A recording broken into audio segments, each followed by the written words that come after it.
नमस्कार. आपण पाहत आहात DNK न्यूज मराठी. पाहूया आजच्या सविस्तर बातम्या. राज्यातील 12वीच्या विद्यार्थ्यांना मोठा दिलासा. पूरस्थितीमुळे परीक्षा अर्ज भरण्यास 20 ऑक्टोबरपर्यंत मुदतवाढ. उपमुख्यमंत्री एकनाथ शिंदेंनी दिले निर्देश.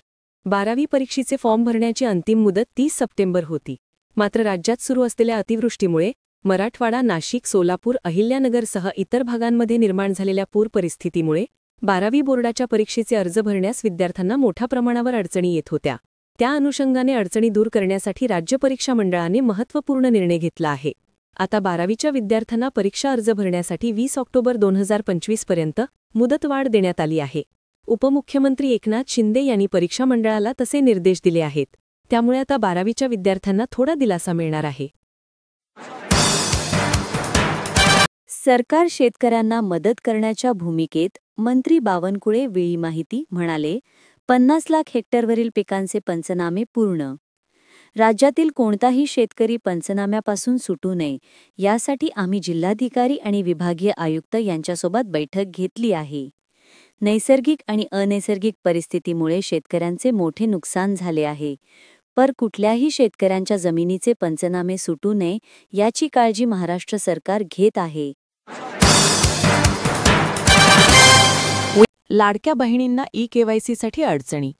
वेबसाईटच्या तांत्रिक बिघाडामुळे गैरसोय, महिलांमध्ये चिंतेचे वातावरण.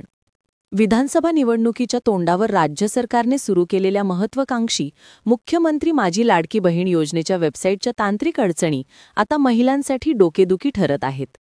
योजनेचा लाभ घेण्यासाठी अनिवार्य केलेली ई-KYC प्रक्रिया पूर्ण करताना ग्रामीण भागातील महिलांना मोठ्या अडचणींचा सामना करावा लागत आहे. ई-KYCसाठी आवश्यक असलेली वेबसाईट व्यवस्थित चालत नसल्याने ग्रामीण भागातील महिलांमध्ये भीतीचं वातावरण निर्माण झालं आहे. KYC पूर्ण झाली नाही तर पैसे खात्यावर येणार नाही असं लाडक्या बहिणींना वाटत आहे. त्यासाठी लाडक्या बहिणींना वारंवार सायबर कॅफेवर चक्रा माराव्या लागत आहेत. यामुळे त्यांचा वेळ आणि पैसा दोन्ही वाया जात आहे.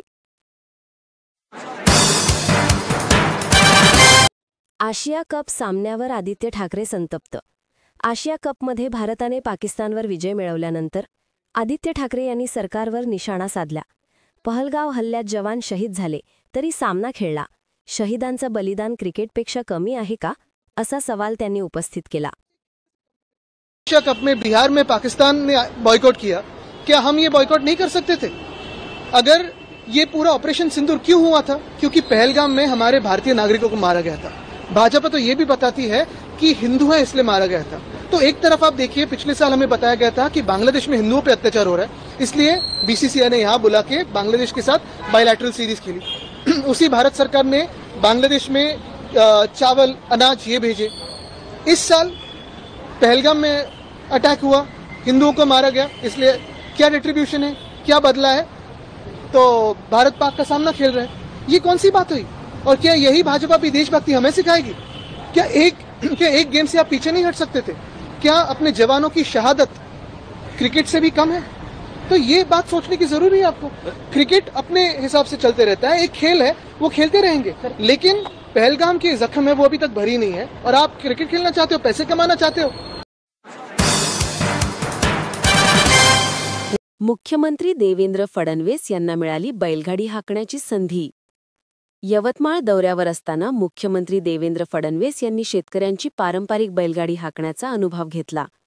फडणवीस म्हणाले, शेतकऱ्यांची बैलगाडी म्हणजे त्यांच्या जीवनाची ओळख असून ती मेहनत, धैर्य आणि निष्ठेची साक्ष देणारी आहे.